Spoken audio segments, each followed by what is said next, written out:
much. I'll try to keep this short and sweet. Have you guys seen Baader-Meinhof complex? Yeah? Is that on your movie list? Because it should be.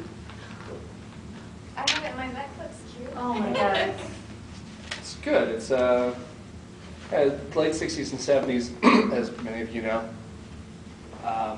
There are a number of militant, progressive factions developed, particularly in Germany, Italy, France. Italy, the Brigate Rossi, the Red Brigades. Germany, the main militant group was the Baader-Meinhof gang. They were identified as terrorist groups. And France was Action Directe. Did a lot of wacky stuff in the 70s. All three of these groups were lots of bombings, kidnappings, murders. The Action Directe in France managed to off the head of Renault and another industrialist, head of a major French corporation. I can't remember which one. And they did that in the 80s, and in the end it turned out that the people who were responsible for these two murders of these two top industrialists in France were actually two women. One of them was 21 and the other was 22. Interesting. Anyway, Baader-Meinhof complex just came out a few months ago. It's about the Baader-Meinhof gang, and it does a very good job of both sort of expressing the real dissatisfaction with the state of the political institutions in Western Europe in the post-war period, especially in the 60s and 70s. You know, what drove these people to become infuriated, basically, with the functioning of the political institutions in Germany, West Germany, of course, Italy and France. And also the sort of colossal arrogance and stupidity of the people who are actually running the show in these organizations. So, interesting view. Also, if you're interested in this topic, Marianne et Julien. Anybody ever seen or heard of that film? Marianne et Julien, loosely based on Gudrun Eisland, who was one of the main operatives in the Baader-Meinhof gang. Late 70s film.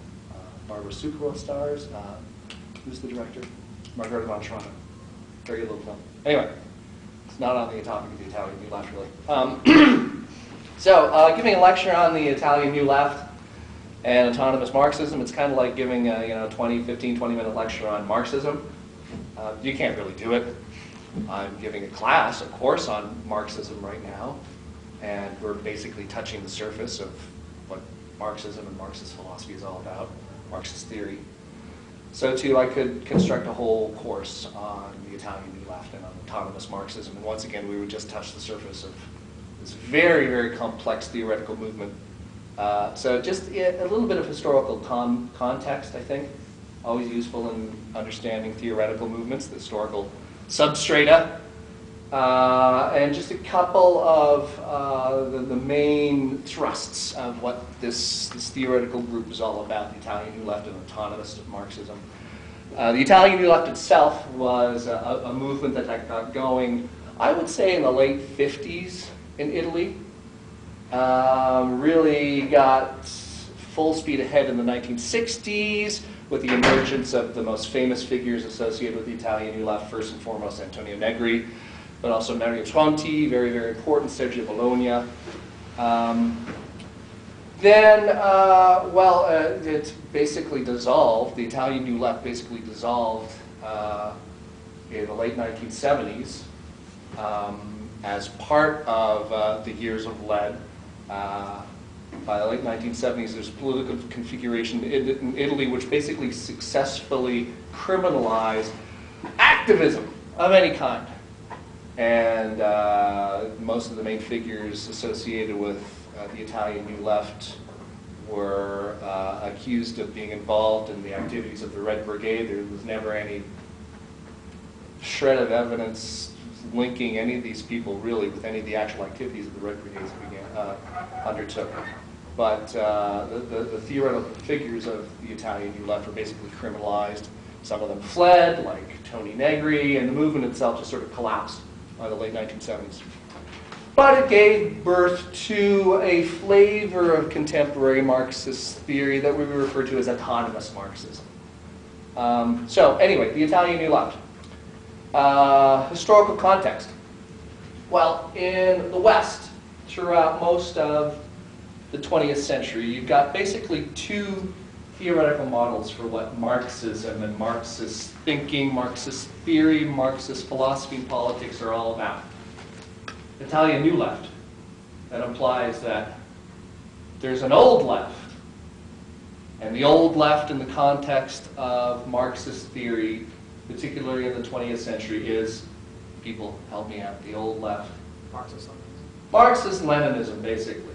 The Marxist thinking associated with the Soviet Union, ultimately the Soviet bloc, its theoretical underpinnings, allegedly anyway, Marxist-Leninism, sometimes also referred to as orthodox Marxism, right?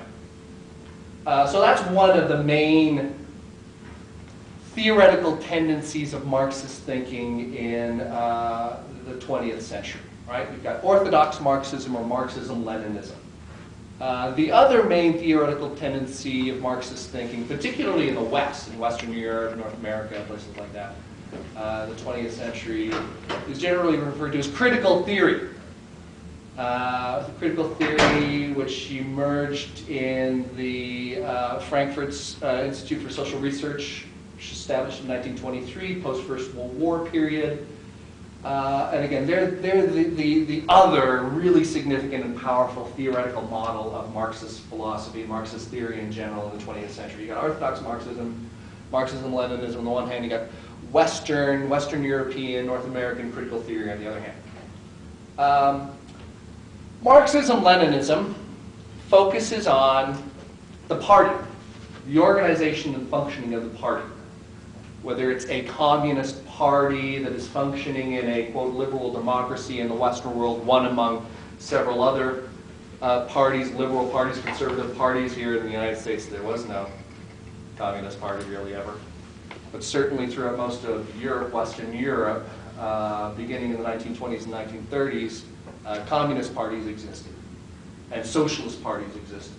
So it's a theory about the organization and functioning of the Communist Party. Once again, whether it's the Communist Party of France, which is working with other parties, sometimes adopting an antagonist critical position, at other times cooperating with other mainstream political parties, or it's the analysis of the functioning of a party that is actually in control, the Communist Party of the Soviet Union. So it focuses on the party and the way that the party organizes itself towards the goal of organizing the social relations of production within the country. Or once again, cooperating or existing antagonistic relationship with other parties in the liberal democratic tradition with regard to these sorts of issues, right? Critical theory, what's that all about? Well, critical theory, which again emerges in the 1920s, adopts fundamental insight, which actually it shares with the Italian New Left, that, as Marx himself observed, capital is not a bunch of machines and buildings, factories and money. Capital and capitalism is fundamentally where you could say, the system of social relations of production, right? It is the social relations by means of which we as a society produce the stuff that we need. That make sense? As capital expands, gains greater and greater power and influence, first over the economy, it becomes hegemonic, it becomes the way in which the economy functions, right, in capitalist countries. It begins to infiltrate other aspects of social life. It begins to infiltrate the manner in which we spend time getting ready for work at the end of the day and in the morning. Begins to infiltrate the way that we spend our time that is not directed towards production. We used to call that, I guess we still call it, leisure time, right? And it comes to, once again, infiltrate all social relations, not just the social relations aimed at direct production. So, for example, the critical theory famously engages in an analysis, a critical analysis of what it refers to as the culture industry. You might have heard that term before, the culture industry. And the culture industry is an industry that produces commodities that you buy, when you are engaging in leisure activities. So they analyze the ways in which, by means of the culture industry, capital itself and the logic and the rationale of capital infiltrates even the time that we spend, supposedly away from work, engaging in leisure activities.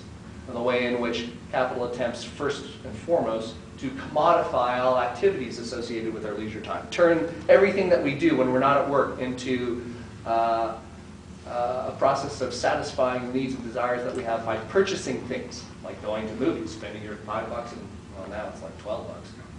Going to a movie,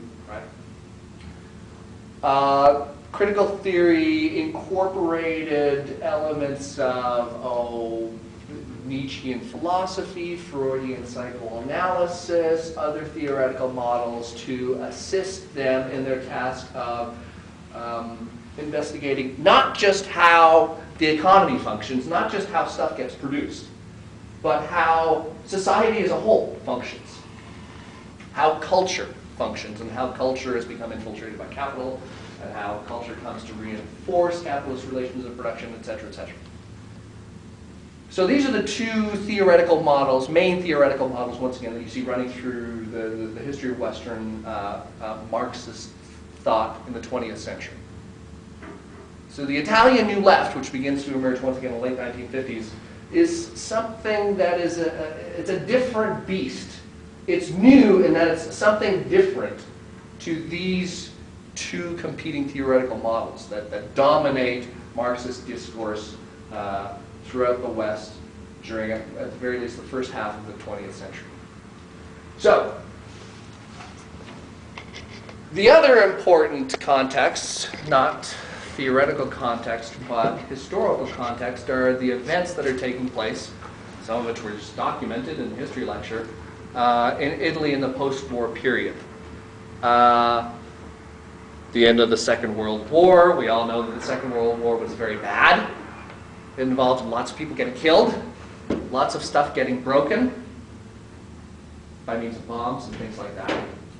At the end of the war, Western Europe, and Eastern Europe for that matter, even the relatively unscathed United Kingdom, England, tough economic times as a result of this massive investment, destruction really, of wealth and material that took place during the war years, right? Not to mention the deaths of tens of millions of people. In Italy, Italy suffered greatly, as did the rest of the combatant nations during the Second World War. And by the end of the Second World War, in 1945, the Italian economy, like the economy of all the other countries in Europe at the time, was in a shambles. Within about 20 years, though, and I believe this was mentioned in the history lecture, an event that was referred to at the time, but certainly is referred to as today, as the Italian miracle takes place. And Italy, that once upon a time at least had been considered the backward person in Western Europe vis-a-vis economic development. It was not considered to be an economic power the same level of certainly England or Germany or even France. 20 or so year period following the Second World War, Italy finally, by the end of that time period, it experiences rapid growth and development during those 20 years, right? And by the end of the 20 years, Italy is an industrial power comparable to the other industrial powers of Western Europe. Not as big in the economy, but comparable to the industrial power of, say, West Germany, France, England. It's produced at least two companies that are industrial powerhouses with worldwide scope, famously Fiat Motor Corporation, right? And Olivetti, which starts off like its American It's the American, it's the Italian counterpart of IBM. Olivetti begins as a company that produces typewriters.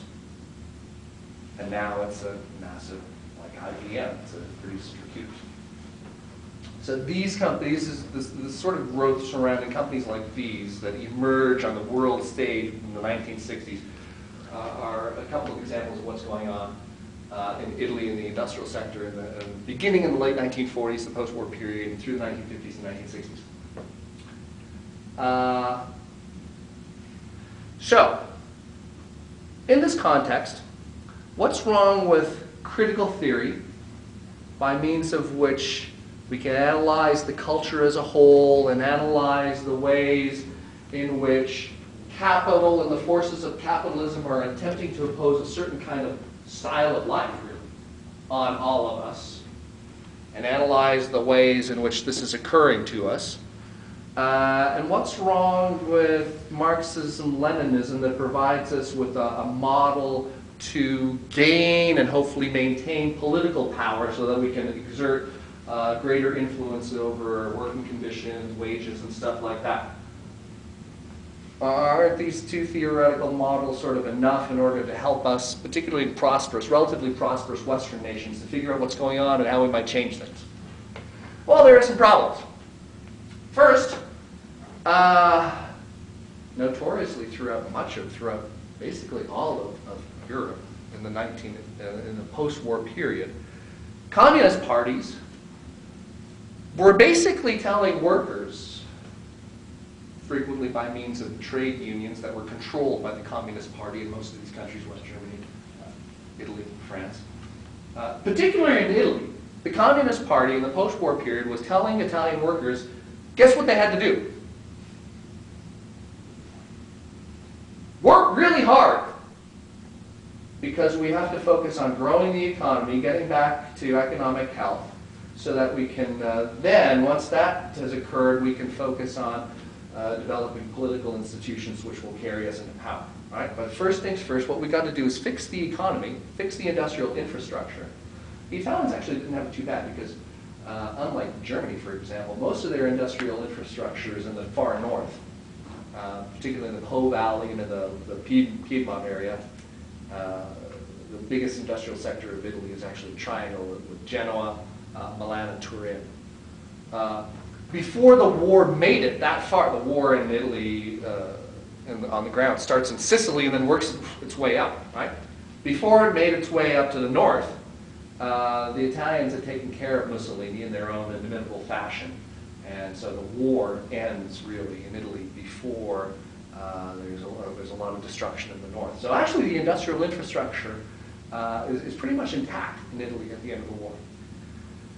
The Communist Party, once again, tells its good workers that it's supposed to be representing their interests, that we need to increase productivity, we need to accept wage concessions, lower wages, we need to work harder, work longer, and get the job done. And this sort of view of the function of the party is mirrored to a significant extent by communist parties in other parts of Western Europe during the post-war, the 2 or 3 decades following the end of the Second World War. So, hand in hand with this is the death of Stalin, which takes place in 1953.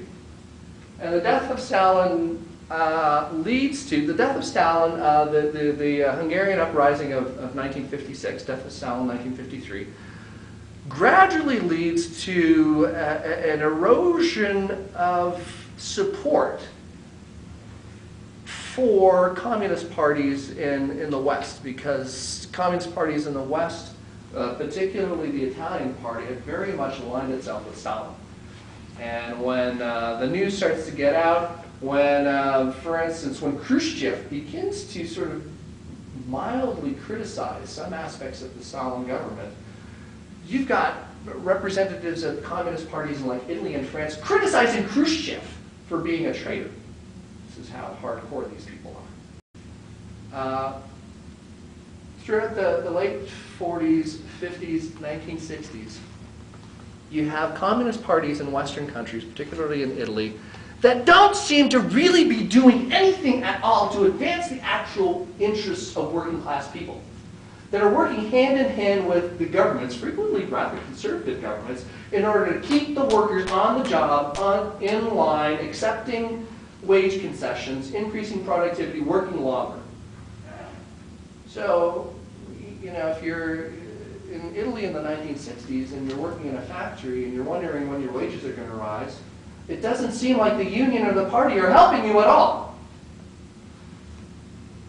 Well, critical theory, is this going to offer us models for how we can gain more control over our living and working conditions? Well, the tendency of critical theory is to analyze the ways in which capital imposes its structure, the way that it structures social relationships, and its logic, its rationale, the way that it conceives of how society should function on the people living in advanced capitalist countries in Western Europe and North America and places like that. It doesn't focus so much on how people can resist this, right?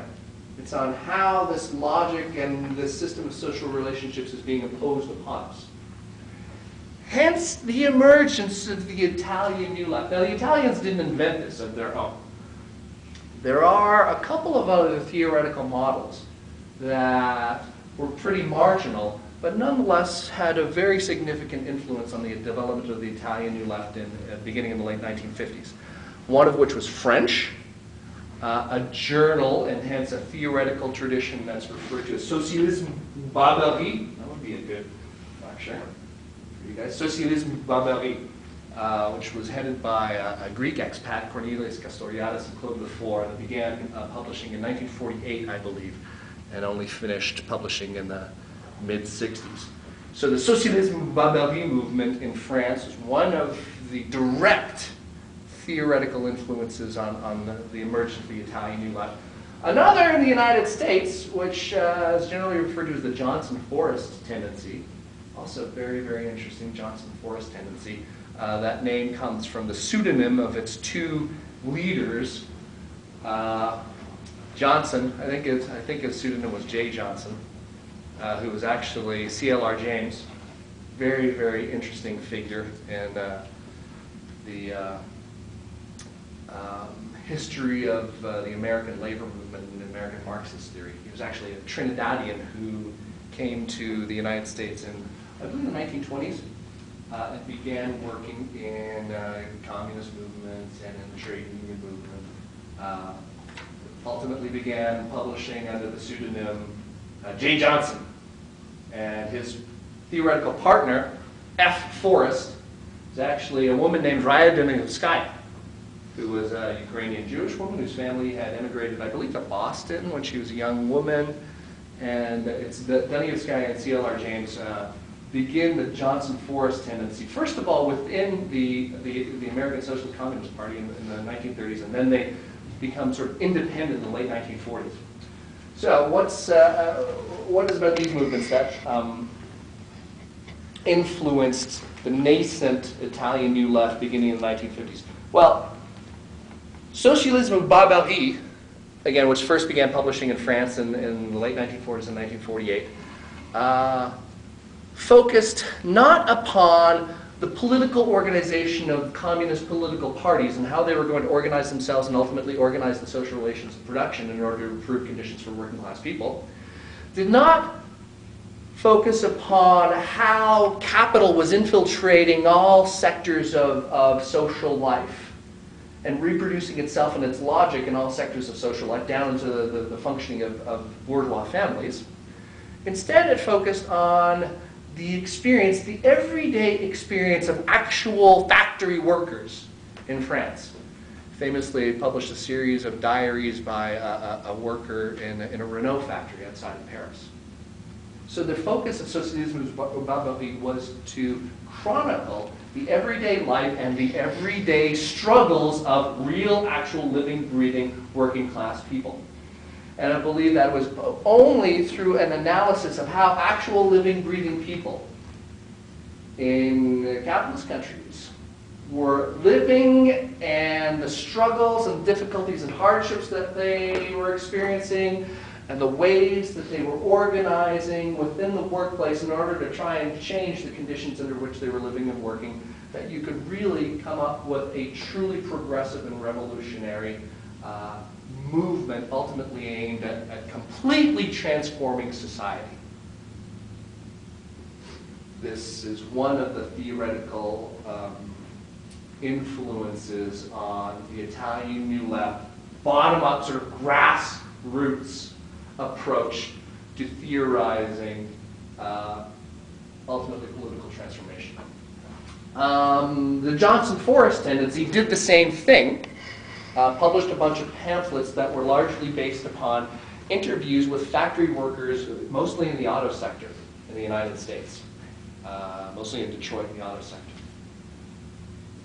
They were also, Denievskaya famously, was the first person to reject the notion that the Soviet Union was a real communist or socialist country. Denievskaya was the first person, and this is pretty standard these days, to refer to the Soviet Union, beginning in the 1930s, not as a communist country, but as a country that is more felicitously referred to as a state capitalist country.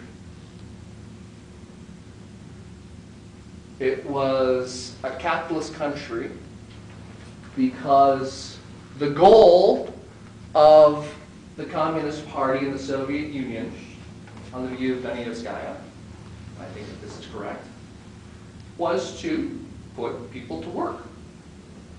Put people to work. And that's not communism, and that's not Marxism on Denievskaya's view. Again, this is very much a theoretical influence that finds full expression in autonomous Marxism and the Italian New Left. On Denievskaya's view, on the view of the Johnson-Forrest tendency, the goal of truly revolutionary activity is not to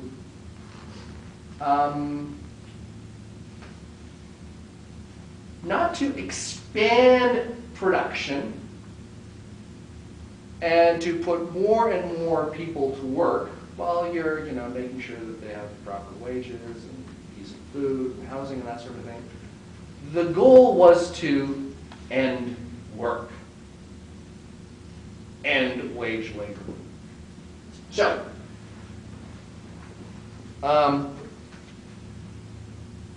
again, the Italian New Left itself was a movement that organized around a couple of journals, a couple of publications that first emerged in the early 1960s. Quaderni Rossi, Red Notebooks, that started publishing in '62, I believe. And '63, I think, the next year, Classe Operaia, which is just working class. So Red Notebooks and Working Class, early 1960s. These are the journals that sort of formed the nexus around which the Italian New Left movement began to form. But within Italy, theoretical precursors certainly started appearing in the mid and late 1950s. Most famously, a guy by the name of Raniero Panzieri, who, I got a quote from Panzieri, from 1957, so this is before the Italian New Left really emerged as a robust theoretical movement. It really didn't do that until the first few years of the 1960s. So this is a few years before the actual emergence of the Italian New Left, but Panzieri is a guy who becomes associated with the Italian New Left. And in 1957, he expresses one of the main tenets of the Italian New Left and ultimately of autonomous Marxism. This is a quote from Panzieri. His goal is to, quote, restore Marxism to its natural terrain, which is that of permanent critique. Yes. This is something that, from the view of people associated with the Italian New Left, this is a role that orthodox Marxism in Italy, the Communist Party, had completely abrogated. Not only were they not engaged in a robust critique of society and of social relations, in fact, they were completely cooperating with the powers that be. in getting the fiat workers to the plant on time, making sure that it didn't strike. Imagine a Communist Party and a trade union movement that the goal of which is to stop people from striking. It's insane.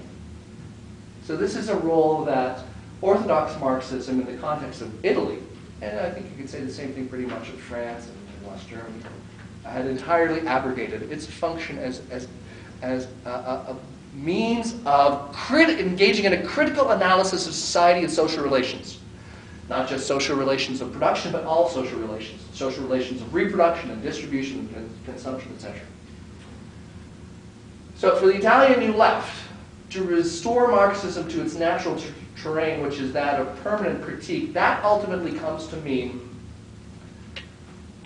critique follows from the mass actions of workers. Fundamental tenet of the Italian New Left. Workers, people in general, are constantly engaged in struggles in order to change the conditions under which they are being forced to live and work. Goal number one is to locate these people, locate their struggles, figure out what they are struggling for, what their needs, hopes, wants are, and to try to provide support for them. Another critical aspect of the Italian New Left that once again becomes incorporated into autonomous Marxism after the collapse of the Italian New Left is its emphasis on analyzing the technological rationalization of the production process. And by that we mean the rapid advance of Taylorism and Fordism that you see taking place throughout all Western economies in the post-war period. Any of you guys heard of Taylorism and Fordism? What are those things? Anybody quickly? Anybody? Help me out. Assembly line. Assembly line. Just the increasing technicization of the production processes. So you divide production processes into smaller and smaller components, and you try to technicize, mechanize those components so that the work itself becomes increasingly, you're just pushing a button or turning a screw, turning a knob. So the rapid technicization of the production process, technicization and rationalization of the production process that you see taking place throughout all of the Western economies in the 1950s, late 1940s, post-war period, 1940s, 1950s, and 1960s, leads to a number of things on the view of the Italian New Left. First, according to theorists associated with the Italian New Left, this rapidly increasing technicization and rationalization of the production process that you see in the late 40s, 50s, and 60s, on their view, is the result of working class struggle. It's the attempt of capital to deal with and to manage working class struggle. It's an attempt to, again, make the workers' role in the production process less and less important, less and less significant, justifying lower and lower wages, fewer and fewer benefits, etc., etc. But again, this is a fundamental insight of the Italian New Left, and it's shared by autonomous Marxists to today. It is the working class, working people, that are actually the motor of economic production. And capital is constantly in a position of trying to react to working class struggle and to deal with it and to manage it, as opposed to working class people being this lumpen mass that are just being dominated and controlled and subordinated completely. From the view of autonomous Marxism and the Italian New Left, actually it's the other way around. It's working class people are constantly organizing, struggling in order to gain more control of the conditions under which they work and live, and capital is constantly backpedaling and trying to deal with and manage working class struggle. And technicization is the best example of how capital attempted to do that in the post-war period. As capital develops, in large part through its increasing technicity, the socialization of its consumption and reproduction becomes increasingly necessary. So you have the concept of the social factory emerging in the Italian left, which is, once again, it's very similar to what you find in critical theory. It's this notion that capital attempts to infiltrate and invade all social relations within capitalist countries. It attempts to impose a consumer culture on people so that they spend all of their leisure time just buying stuff, right? Because capital has expanded to the point where it produces all of this stuff. And producing a lot of stuff ain't no good unless people spend their hard-earned dollars buying it. So when capital expands to a certain point, or we get to a certain point where we're just producing unbelievable scads of stuff, the system's going to break down unless you manage to exercise some control over the very everyday life of people in order to try and turn them into good little consumers who satisfy all their needs by means of buying commodities and things like that. So you have the notion of the social factory, which is consistent again with the central aspect of critical theory emerging in the Italian New Left in the 1960s. This leads to another insight that is gone on longer than I thought I would, so I'm going to leave it there. Please take, I mean, we're in here until 7, so I don't think you've gotten a Thomas Marxism yet, so. Well, I actually wasn't really going to say anything about Thomas Marxism, except for the fact that it sort of picks up the torch of the Italian New Left after the Italian New Left basically collapses in the late 1970s. And certainly it develops and changes in various assorted ways. And I mean, it would take an entire semester to work out how it differs from, I mean, there are various factions within the Italian New Left itself. And then autonomous Marxism develops in various ways, some of which are, I won't say contradictory, but antagonistic towards the early work of the Italian New Left theorists of the 1960s, for example. But last insight, central expression of one of the other central insights of the Italian New Left. That's the following. Notwithstanding the self-understanding of individual capitalists as a social relation and a form of social organization, capitalism, and that's how the Italian New Left and autonomous Marxism views capital and capitalism. Again, it's not just a bunch of objects like machineries and offices and computers and factories that produce things. It is a system of social relations. It is, in fact, ultimately the entire system of social relations by means of which we produce stuff, distribute it, consume it. So, anyway. Notwithstanding, once again, the self-understanding of individual capitalists as a social relation and a form of social organization, capitalism is less about the drive for profits. It's less about money than it is about social control based upon the imposition of work in the guise of wage labor. So this is another central insight of the Italian New Left in the 1960s that is very much incorporated into autonomous Marxist theory to this day. Capitalism really isn't so much, it's not that it's not about making money and profits. Yeah, sure, it's about making money and making profits. But what it is really about, more than that, is controlling the way everything is done. It is about social control, beginning with the imposition of work and wage labor, right? So ultimately, the goal of autonomous Marxism as a theory that is attempting to theorize possibilities for truly progressive revolutionary change, the goal is not to make work nicer and more pleasant and better and more high-paying. The goal is for work to no longer exist. The goal is for workers no longer to be workers, no longer to be wage laborers. The alternative to that, in a nutshell, in one phrase, The alternative to that is to organize a system of social relations on the basis not of the imposition of work and wage labor, but on the free self-valorizing activity of sovereign individuals. It's about people actually doing stuff that they like and they want to do.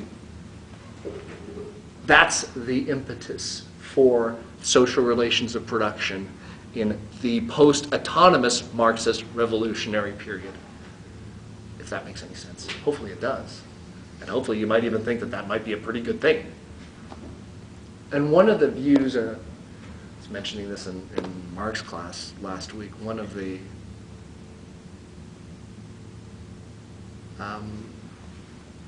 possibly counterintuitive, but if you think about it for a minute, if you think about it for a few minutes, probably correct aspects of this theory is that once work is self-directed, self-guided, it's a process of self-valorization, again, doing things because you like them and you want to do them,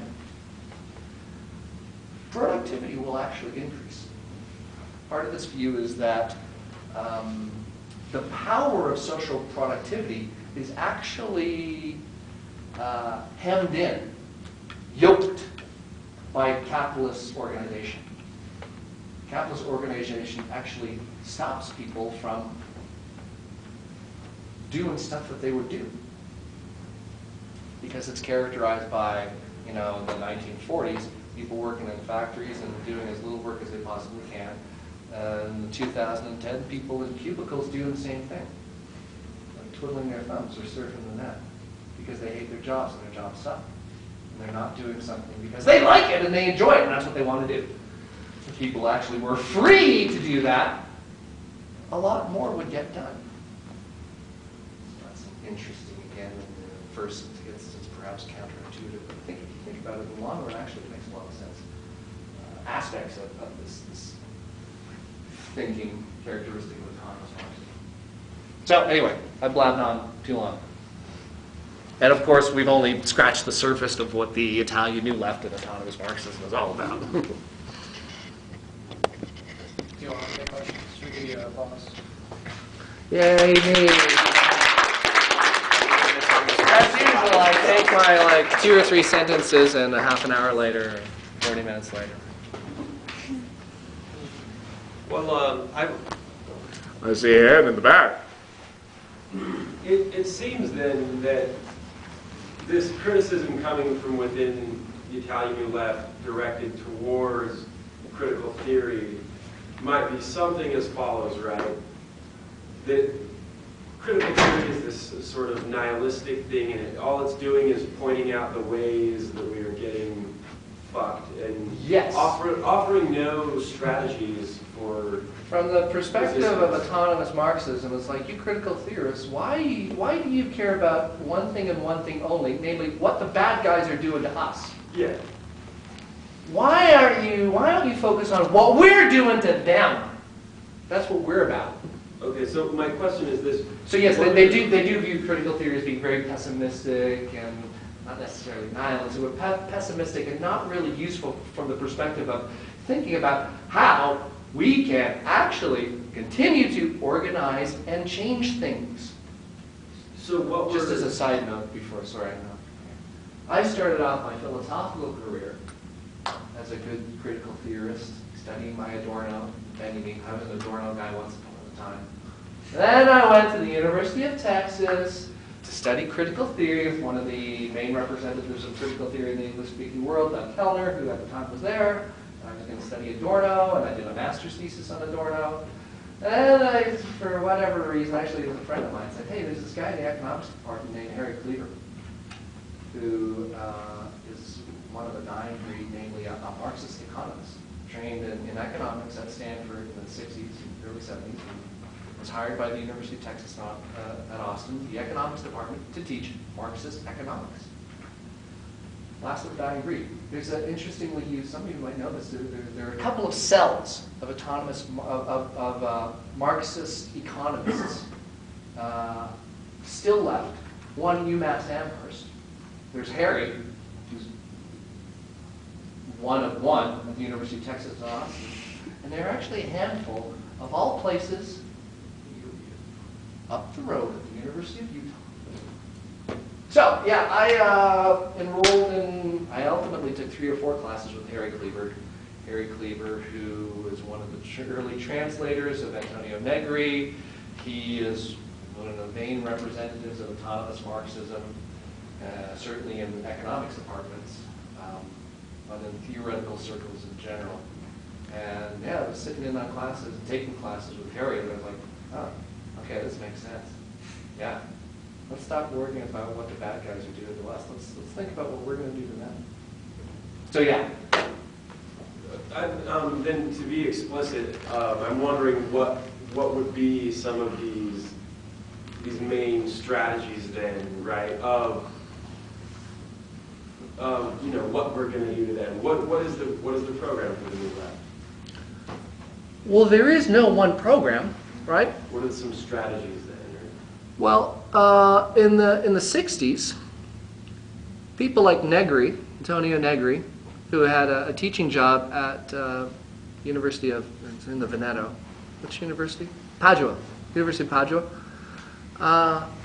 Negri would famously get up at like 5 o'clock in the morning, drive to automobile factory, hand out pamphlets, encouraging workers to organize, and then drive back to Padua and give lectures. So, again, the idea is to locate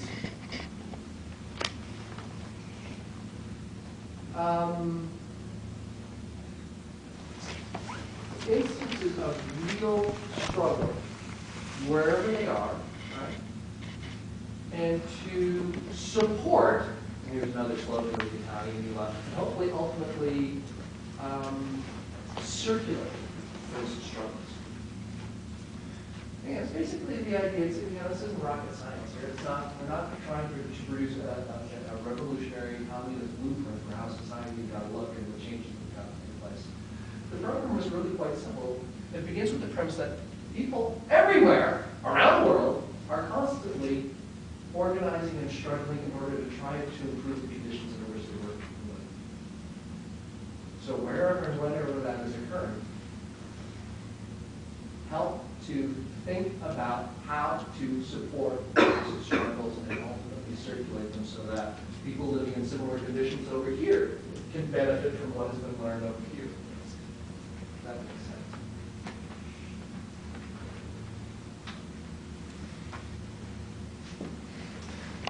sense. Yes, young man. I believe that your hand was up. I believe so too. Could you give me the simplistic definition of what you would say constitutes state capitalism, as opposed to, say, a generic American brand capitalism, free market capitalism, and why you would say that Soviet Union specifically was state capitalist? Well, in capitalism, like good old Western-style capitalism, the means of production are owned by a group of people, a class of people that we refer to as the capitalist class, who've got all the money. Nowadays, it's owned by, nowadays the capitalist class is like, that's why you need new strategies, new theories for new social historical configurations. Who that constitutes that class today is really difficult because in a sense I do, because I've got a retirement fund via UVU, and that retirement fund is a bunch of stocks. But anyway, so I'm included in the capitalist class. Get him. No. Yeah, because I own stocks. I'm not getting wealthy, as I suggested in class a couple of weeks ago. This capital that I own isn't ultimately going to lead to me being able to put people to work and to profit from their labor. It's hopefully going to allow me to retire one day, so I don't have to work the rest of my life. But anyway. So, under Western capitalism, there's a class of individuals, how amorphous that might be, that own the means of production. And the goal of that class is to expand the means of production to realize a profit, but much of the profit gets reinvested in the enterprises in order to expand from the perspective of autonomous Marxism, the expansion of the economy, the expansion of capitalist production, also requires and involves the imposition of work, putting more and more and more people to work, hopefully for longer and longer hours, right? Hopefully for less and less money. So in state capitalism, capitalist class doesn't own the means of production. The state does. The state does. State bureaucracy does. And they manage the means of production. And they, in the old Soviet Union, you can understand why they did this. Certainly in the early years of the Soviet Union, but goal number one was to expand the means of production, right? To expand the economy. So that's a system in which the goal is to expand capitalist production. The goal is to expand industrial production. The goal is to put more and more people to work. And to manage the economy so that it is as productive as it can possibly be. And from the perspective of working people, I'm being put to work. Whether it's Ford or the government bureaucracy, I'm still being put to work, and I'm being told how many hours a week I have to show up, and I'm being told what my wages are. So from the perspective of the working class, that's capitalism.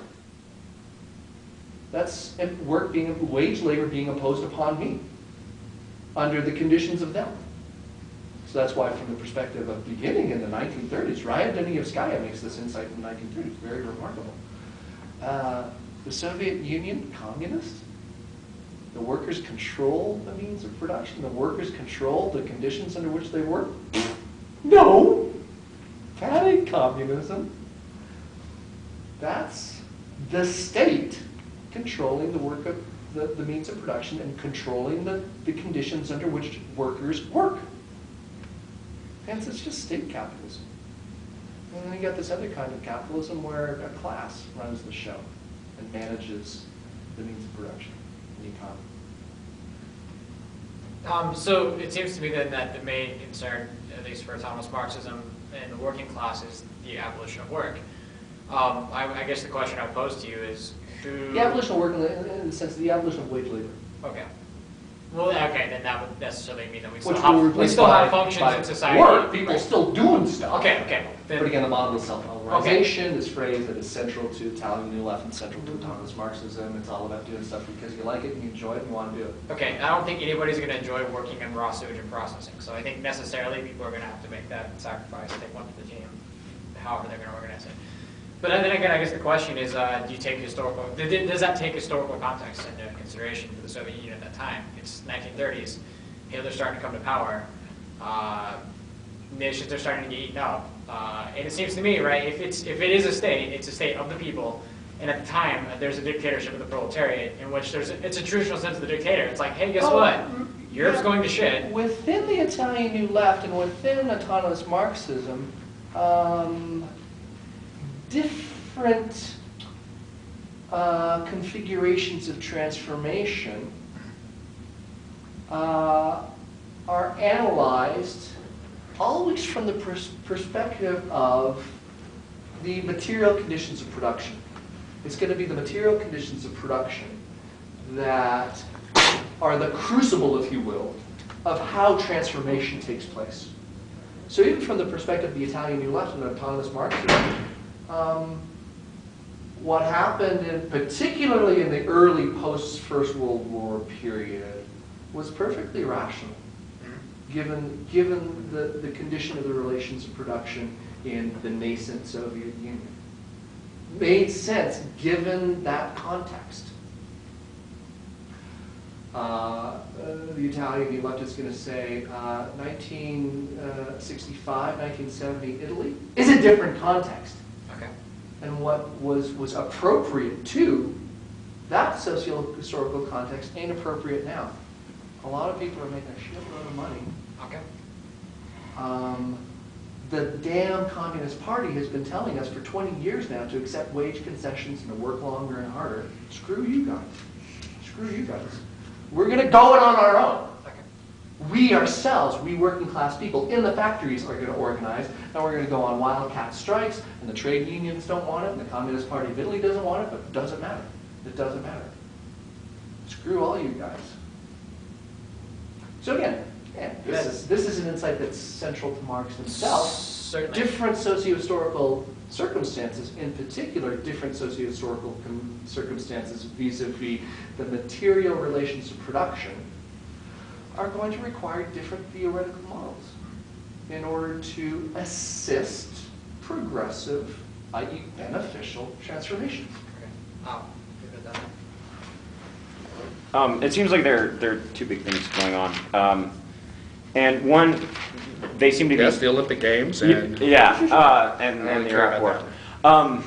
But this entire view seems contingent, right, on working class perspectives, working class, struggles.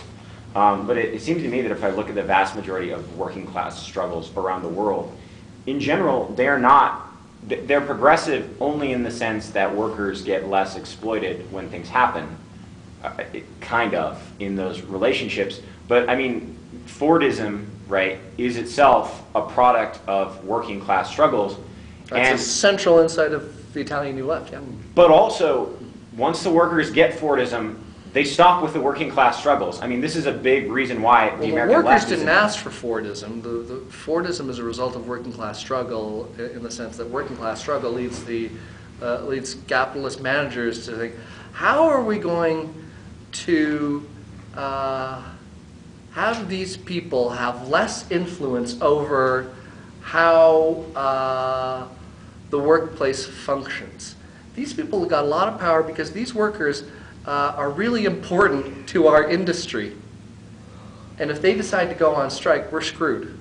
Let's make work as simple and as stupid as possible so that if they go on work, we can fire them all and hire scabs, and the next day everything begins again because we don't have to train anybody. All we got to do is say, okay, there's the button that you push. So this increasing technicization is not something that the workers asked for, but it was the result of their power and exercising their power. Sorry, I was unclear on Fordism. What I mean is Fordism as a political and social movement rather than Taylorism. So Ford famously said that you need to pay your workers enough to buy your products, right? And you see this especially in the transition after the post-war period, is capitalist nations, especially Western capitalist nations, begin giving certain benefits, giving higher wages, especially to union workers, right? I mean, and this is because of the unions and the working class struggle of the unions that, right, workers in America start getting all of these benefits. Okay, so then they get all these benefits, and then they stop fighting for benefits. And I mean, this is pretty much why there's now no unions in the United States. There's no real revolutionary movements in the United States, right, is because in this case, they won.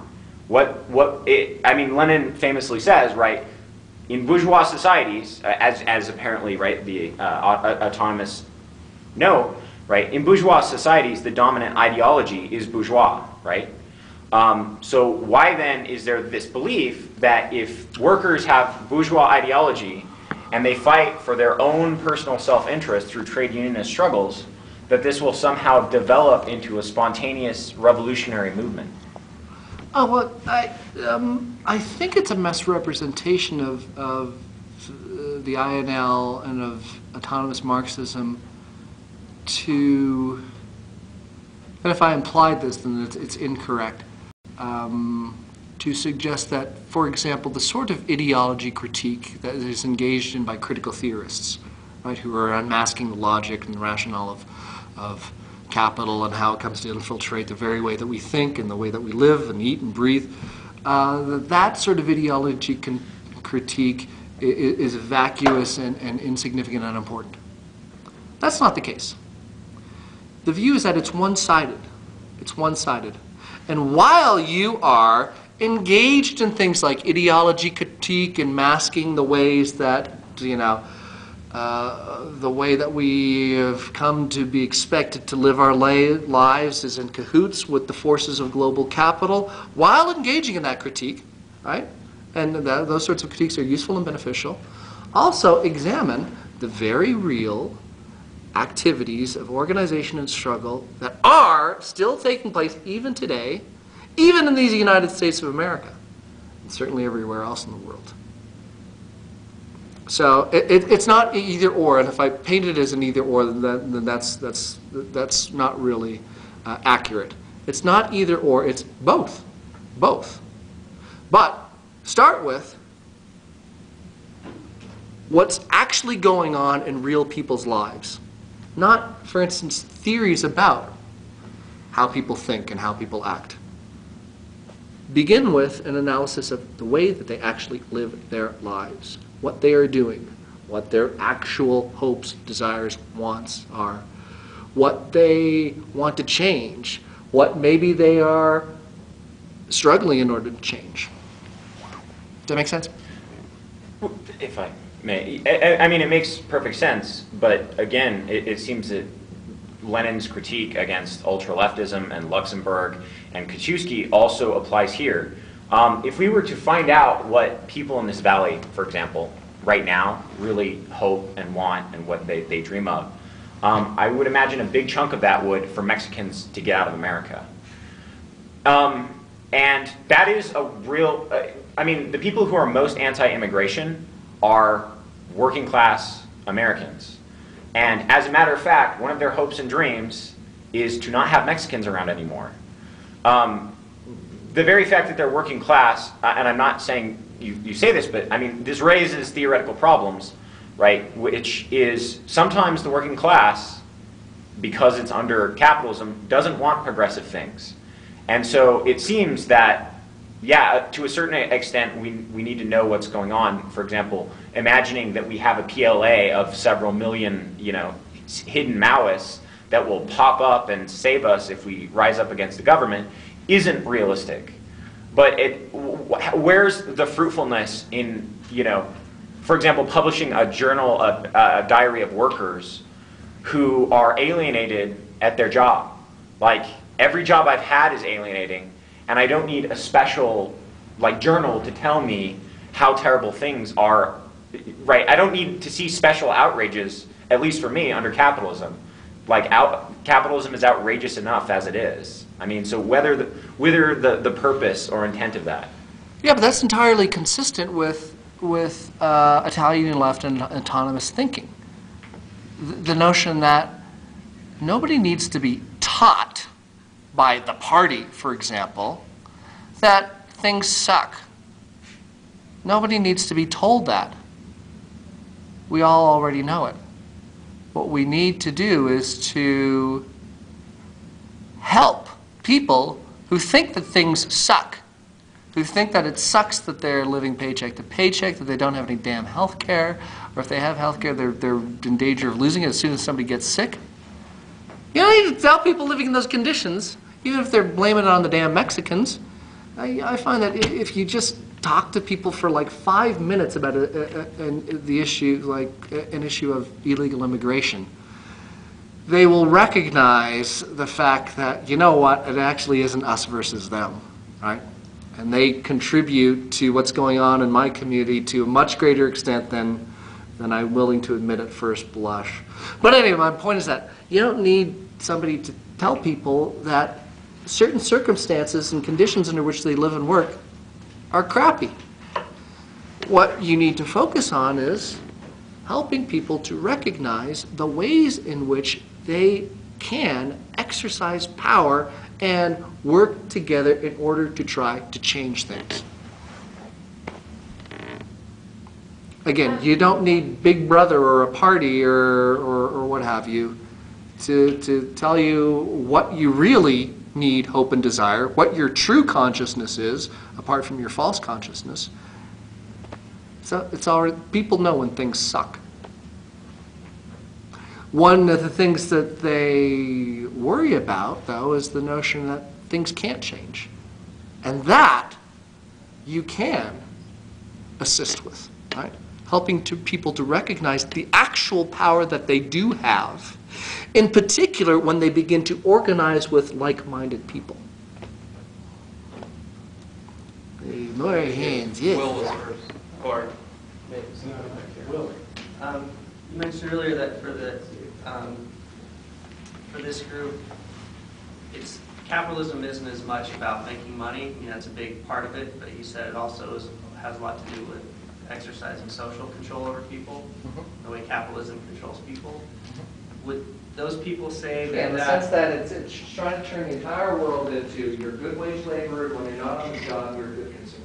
right, so when people from the new Italian left or autonomous Marxists say that the way in which capitalism ends up controlling society in that way, that's something deliberate on the part of some very class-conscious capitalists, or No, in whether fact, that it's- is just simply the natural effect of capitalist economic relations. But it's not like a result deliberate, of the almost organic conspiracy, it's just expansion. a No, there's natural no consequence. conspiracy involved in here, and in fact, it flies in the face of the self-understanding of individual capitalists who are all about, I'm just trying to make a profit for my shareholders and hopefully for myself, and reinvest part of that profit into expanding the business. I'm about making money. That's the self-understanding of individual capitalists and entrepreneurs, right? Their view is that if you look at it from the macro level, that's not what's really going on. Well, I shouldn't say that. It's not just about making profits anymore, right? In fact, one can argue that it is more about exercising social control But do you mean and organizing all of society in particular ways. but in the mind of capital or the capitalist class, that's what it's about? Or in the mind of the capitalist class, it still is about making money? Oh, in the mind of the capitalist class, by capitalist class, we're just referring to individual people who own means of production, own factories, who are massive shareholders in the companies, who manage enterprises. No, in the minds of those people, it generally still is generating profits and wealth for my shareholders, for myself, what have you, right? Okay. But if you look at it from the sort of macro level, as a system of social organization, what it's about is social control, controlling people in the sense of making sure that everybody pretty much lives in a particular way. I was just curious. They go to the job during the day, and they go home and they buy commodities at night. Because there are some people on the left, who occasionally hear people say things like, sports or like movies or entertainment. It's really about like as if there's some conspiracy to like distract people from what's really important. The fact that there's NASCAR, and I was curious if that is what you intended by that, but you answered it obviously. So I hope that cleared you.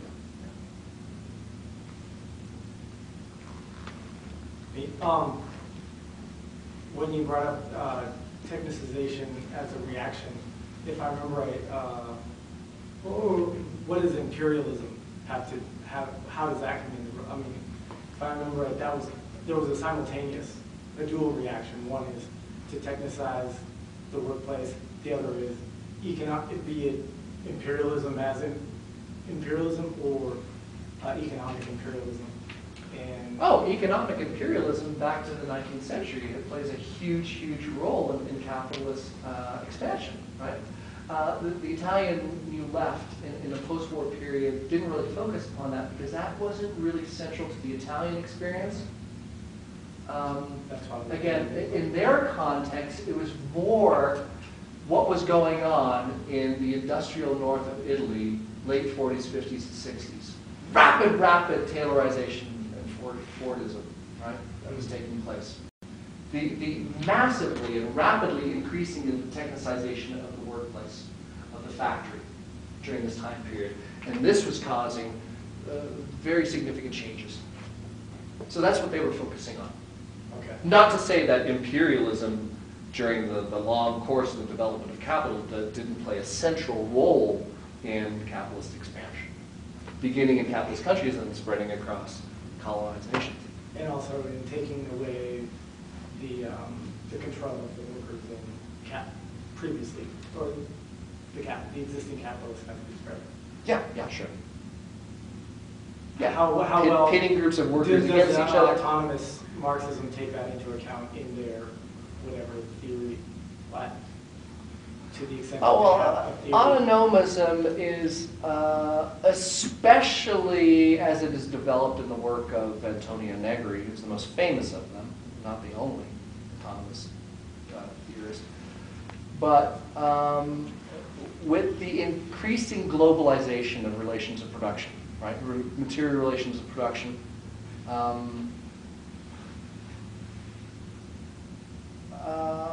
Autonomous Marxism is necessarily adopts a global perspective on vis-a-vis possibilities for progressive revolutionary transformation. Ultimately, these transformations that various assorted autonomous figures are envisioning are going to function at the global level. Again, particularly paradigmatically for the central figure of Antonio Negri.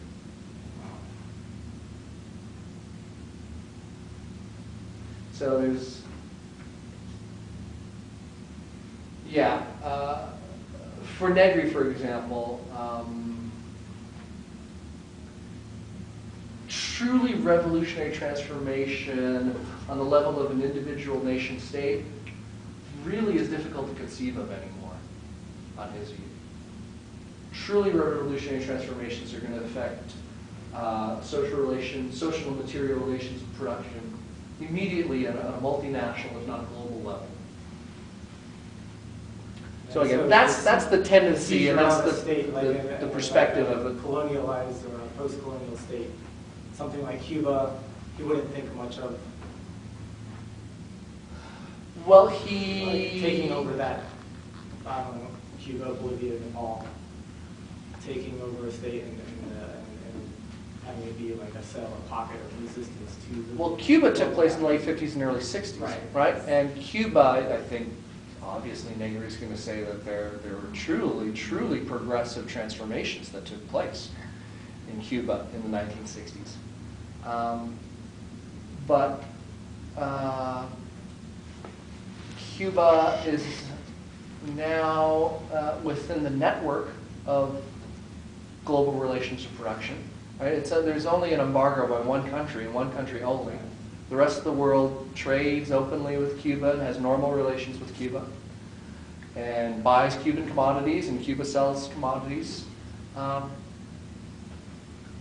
So while, of course, there are always going to be transformations that take place that are going to affect, hopefully in positive ways, the lives of people in sort of local communities. You can think of perhaps Cuba as a local community.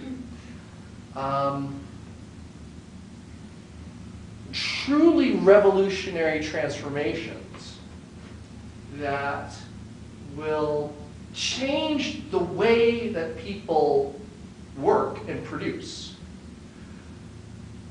will not take place in an individual nation state. I mean, even Cuba, you got wage labor takes place, right? There's a wage labor. You go to work and it's basically a socialist state, right? Which means in a certain sense it's a capitalist state. The conditions under which people produce things, that has not radically transformed in Cuba. The living conditions of people have changed, right? We got superb education, healthcare systems in Cuba, especially in comparison with other areas in that neck of the woods. So the quality of life and living conditions of particular working class people in Cuba improved dramatically, in particular in the first couple of decades after the Cuban Revolution. But they did not affect a change in the way things get produced. The model basically still is in Cuba, as it is in every other socialist or communist country, wage labor. Wage labor with a wage exchanged for commodities. That sort of transformation that gets to the heart of capital, a transformation in the way that we live, work, and produce things together, involving ultimately the destruction of the commodity form and of wage labor, is not going to take place in one country on this view.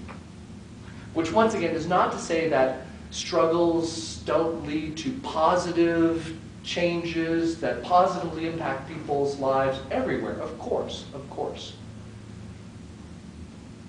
But ending wage labor and the regime of the commodity form isn't something that's going to take place in one country on this view. Does that make sense? It does, yeah. I kind of want to ask you this question. Even Negri going to factories, agitating, handing out pamphlets, and as you kind of stated today when he was here, this sort of, oh, if we find out like these sort of areas where things are kind of crummy and people are kind of agitated in themselves, and we should go and support them. It sounds like a very Leninist project, the Vanguard Party, right? And some people will characterize it, oh, these elites, they want to go and condescend to the workers and tell them what they really want. And Lenin explicitly says in What Is to Be Done, look, if there are people in the working class who are really good at organizing their factory and helping people out, they shouldn't be working in a factory 12 hours a day. What they should be doing is supported by the party. So they go out and agitate other factories. So I'm just curious where the significant break with Leninism is. I mean, because the way you characterize those, that sounds like Vanguard. Well, again, it's the focus on the party, and Leninism as a theory conceives of revolutionary transformation in terms of the political organization of the party.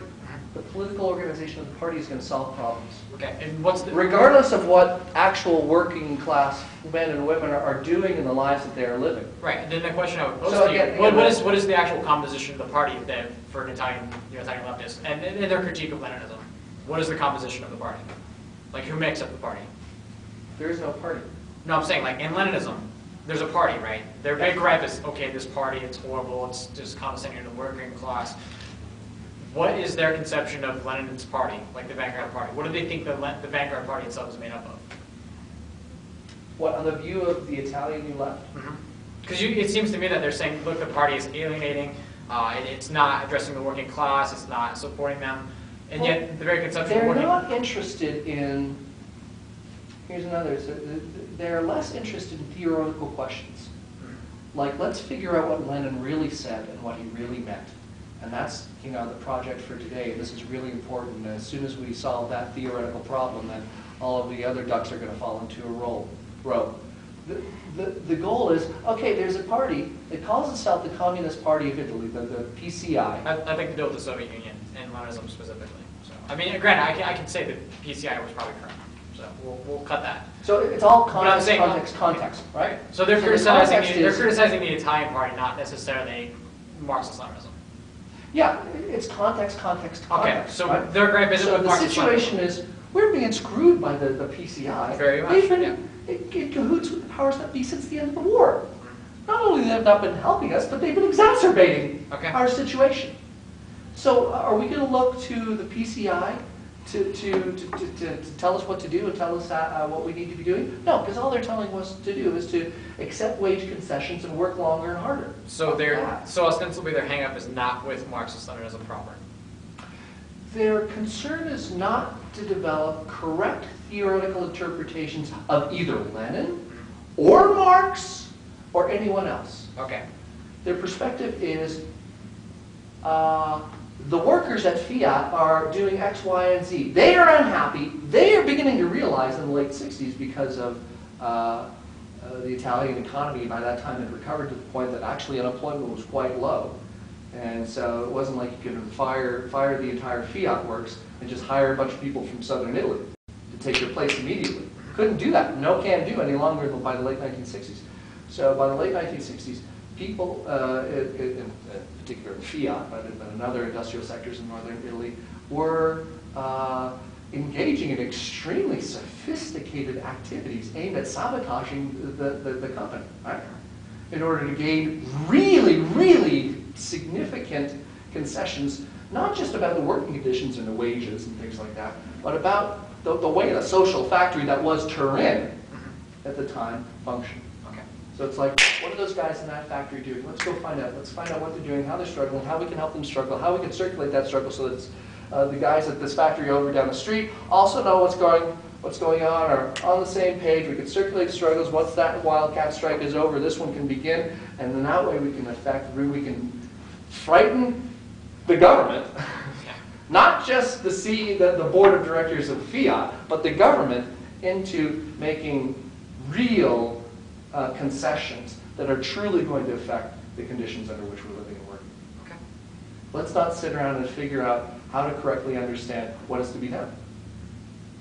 This isn't the road, from the perspective of the Italian New Left, in the context of a completely useless Italian Communist Party. This is not the perspective on how to truly make ground vis-a-vis the project of ameliorating the conditions under which people were living and working. Okay. Yes. It seems that... Young man. Thank you. It seems that then, in this case, their critique of Marxist-Leninism is way off, and there's three big reasons why. Is one, there's a way, even under Marxist-Leninism, to do with a corrupt party. Splits and purges. Oh, you don't think that took place in Italy in the beginning, in the late 40s, the 50s, and the 60s? There were all kinds of splits, and people weren't hung, but were run out of town on a rail. Oh, that was taking place throughout this time period. Well, nothing was getting done. Okay, fair enough. Nothing positive was getting done. The second... Isn't that normal fare for Italy, though? Isn't that what? I said, isn't that normal fare for Italy, though? Yeah, that's why you got that's the something Italians. special. They're a bunch of hotheads, and it's like, Giuseppe. Football. No, I'm not going to work longer. The second thing is this. In that case, the autonomous Marxists didn't go with the party. And what the party offers that autonomous Marxists apparently don't know or don't care about is to begin to institutionalize the organs of revolutionary struggle. Now, of course, right, you can say, oh, but they're with direct workers' struggle, et cetera, and that's all great. But then, and this is the third one, if we're talking about actual context, isn't the very lack of organization what ultimately doomed the Italian New Left? Isn't this the lack of party formal organization which led to them essentially being slaughtered by the Italian government? Because I think if Lenin, under the Tsar, can manage to keep a functioning revolutionary movement going, it seems that with all the access that the Italian New Left had to Western technology and distribution, they should have been able to keep something going as well. I mean, shouldn't? So again, each one of those is unique but linked critique of, it seems to me, autonomous Marxism or the New Left. Well, the New Left, which again was, what was the New Left? It wasn't one movement. It was multiple, right? Fractious, fractured, very Italian. And yeah, it imploded. There are three basic problems that face any so-called self-defining Marxist materialist theory. There's the question of class composition, the question of organization, and the question of crisis. Right? What is going to constitute a true crisis, i.e. a real opportunity for significant transformation in material and social conditions of relations of production? As far as the multiple movements that are associated with the Italian New Left, yeah, ultimately it was organization that did them in the end. They became too disorganized, too fractured, too stratified, but I think on their view, that merely reflected a mirror crisis of class composition. What is the class? How do we find class? How do we define class struggle? Who? What interests? What needs? What desires? The 60s and 70s in Italy, may you be doomed to live in interesting times. Very interesting times. Rapid transformations were taking place throughout all of Italy that led to a crisis within the movements that were attempting to theorize this from the perspective of class composition. How is the class, how is it composed, how is it structured, how then can we organize? And yeah, it failed on both accounts, yeah. But, again, they're going to say, look, fall down, stand up, try again. That's Marx, right? That's Marx. And again, they're going to say, look, what we're all about is that little quote that I read from Panzieri. What we're all about, and what you don't find in communism, what you don't really find in Marxism-Leninism is, again, as in the words of Panzieri in 1957, the goal of restoring Marxism to its natural domain, which is that of permanent critique. Would you say the freedom of criticism? Would you say that it's the freedom of criticism? That it's the freedom of criticism? I don't understand. That quote necessarily entails that there's freedom to criticize the party, criticize everything. Like the quote you're reading, right? Yeah. It should be a critique, right? Marxism should be a critique of what? Of the party, the failed communist states, the criticism of. It should be a critique that begins with, again, and this is the Italian New Left rather than orthodox Marxism or critical theory, that begins with the actual activity of the mass, of working class people. That begins with what they are actually doing, the lives that they are actually living, the struggles that they are engaged in, the organization that they are attempting, the hopes and desires and needs that they are expressing. That is where revolutionary transformation begins. And that's where the focus ought to begin. Not necessarily end, but begin. And you got to also remember that most of these guys got their, cut their teeth in the 50s, basically in various factions, renegade factions of the Italian Communist Party. Right? And they left because they became disgusted with it. And they themselves, they joined the party because they recognized that, yes, the question of political organization, right? And the structure of the state is important, and in some instances, at least, is a central and crucial issue. So that's why these guys joined the Italian Communist Party in the first place.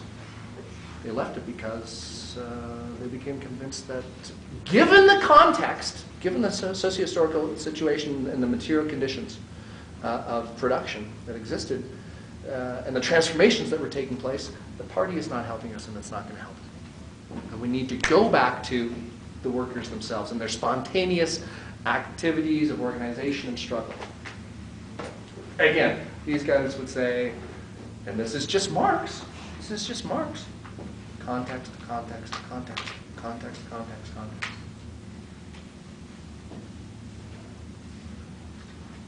So to basically sum up the autonomous Marxist theory would be that through these three strategies, once capitalism, and now that it has, I should say, expanded worldwide, globally, if you get behind these worker struggles, different places, and then circulate them on an international level, eventually capitalism will. There's no prediction. There's no prediction, that, but there's just circulation. The insight is that positive transformation has always only started with and ultimately taken place because of the actual activity of working people. That historically has been the only way, the only path towards positive, beneficial transformations. Beginning with transformations in relations of production, material relations of production.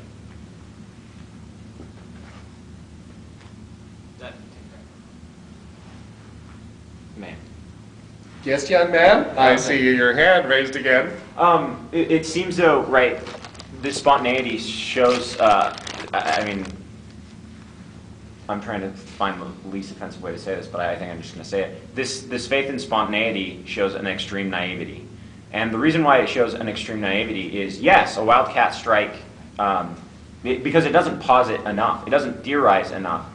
Someone could have a wildcat strike for any number of various important, and I think they are important theoretical reasons. Having too long of a workday is a progressive reason to strike. Because you're being integrated with blacks, and again, the labor unions, especially the AFL under Gompers, incredibly racist. And so you would have workers striking spontaneously or through loose organizations for incredibly reactionary reasons. I mean, why why this emphasis on spontaneity? Yeah, a worker uprising is spontaneous, but so is a lynching. And I mean, so where's the inherent value of this, or is this just another way of saying the workers do things? Well, I mean, I guess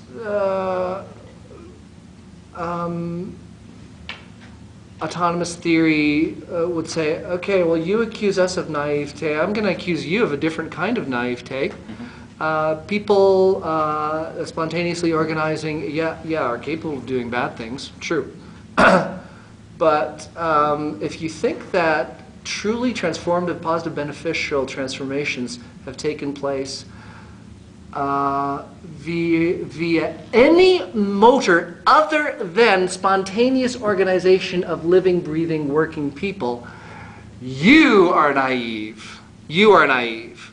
If you think that Lenin did anything other than arrive in a victorious working class uprising that had overthrown a government and then declared victory for the Bolsheviks, then you don't know very much about history. So again, the notion, the central notion is that historically and contemporarily, real transformation takes place not at the whims of people in position of power and authority, whether they're fat cat capitalists or party apparatchiks. It always takes place through the organization, spontaneous organization and struggle of ordinary people.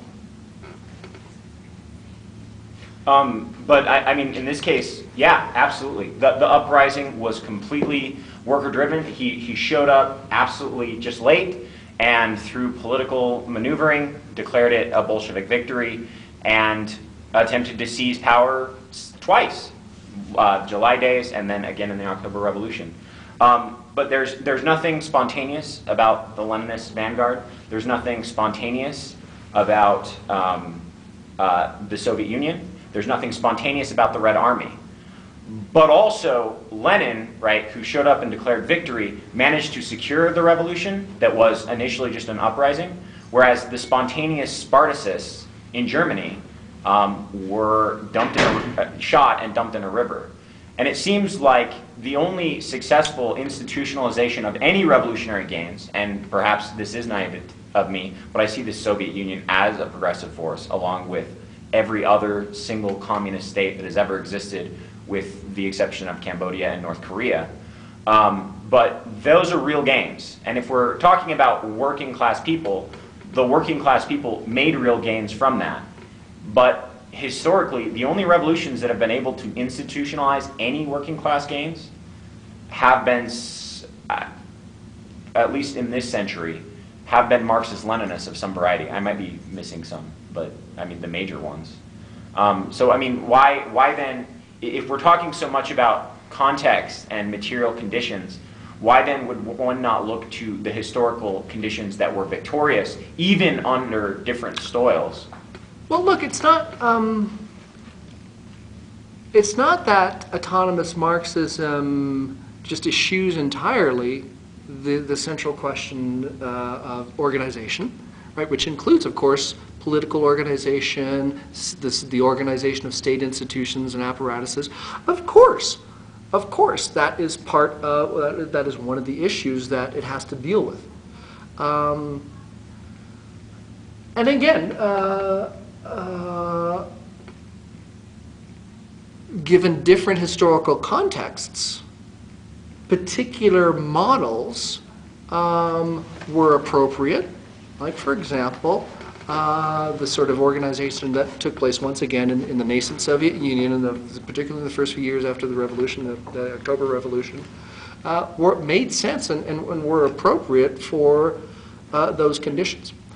The autonomist is going to say, well, you know, the best way of conceiving of issues of organization and how we're going to consolidate and the sort of institutions and apparatuses that we're going to associate with a truly transformative transition is not by, again, understanding a particular theory correctly, whether it's Leninism or whether it's any other theory, and then saying a correct understanding of that theory is going to solve all of our problems. The way that these problems are going to be solved, the hard problems of organization and consolidation and in the structure of institutions, is practically.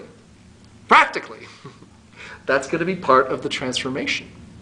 And it's going to take place via actual living, breathing people, not consulting the holy text, right? But examining the socio-historical context and figuring out what do we need, what will work, what is the best way of organizing politically, state institutions, etc. Does that make sense? Just follow up real quick. But I mean, what serious, I mean, to be one of those holy writ kind of people, if you look at Lenin, he specifically says all theory is ultimately connected to practice, and all practice generates new theoretical developments. Yeah, that's just Marx. Well, I mean, That's yeah, it's Marx. well, okay, fair enough. But then where are these Leninists who are just, you know, saying, well, I mean, maybe there are some, but then doesn't that, if they're holding to Lenin in this way, aren't they just bad Leninists in the same way that people who dumpster dive their way to revolution are bad autonomists?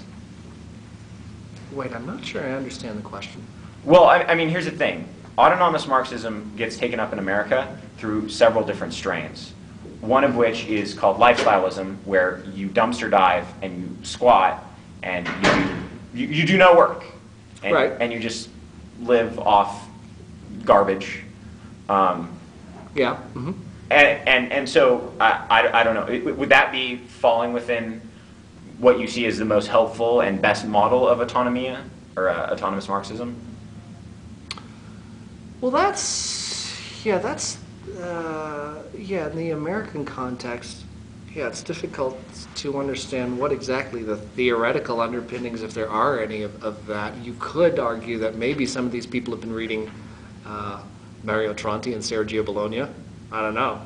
Some of them maybe learned something about Johnson Forrest tendency and a movement that was associated with it beginning in the 1950s, zero work. You probably heard of zero work, right? And the goal of zero work was to end work, to end wage labor, right? To achieve a situation in which people didn't have to get a job. So, yeah, I guess I don't understand what the stakes of your question are. The stakes of my question are this. Anyone can more or less declare themselves anything. So if, right, the characterization of the Marxist-Leninist is, right, the nose-in-the-book theorist who doesn't want to do anything and just thinks if we get a right theory, then everything will fall into play, seems to be basically a bad Marxist-Leninist, just like someone who lives off garbage and thinks that that's going to overthrow capitalism would be a bad autonomist. I mean, in this sense, I mean, this is the thing, right? There's an article on Litcom where it's talking about neo-economic Marxism. One of the major claims it says is the workers, following their innate desires, carve out a space of autonomy for themselves in capital. And I mean, here's the thing. I did it for 2-3 years, lifestyle anarchism. It's like, hey, we can shoplift and dumpster dive and we'll never have to work ever again and everybody can just do this, and once everybody does this, no more capitalism.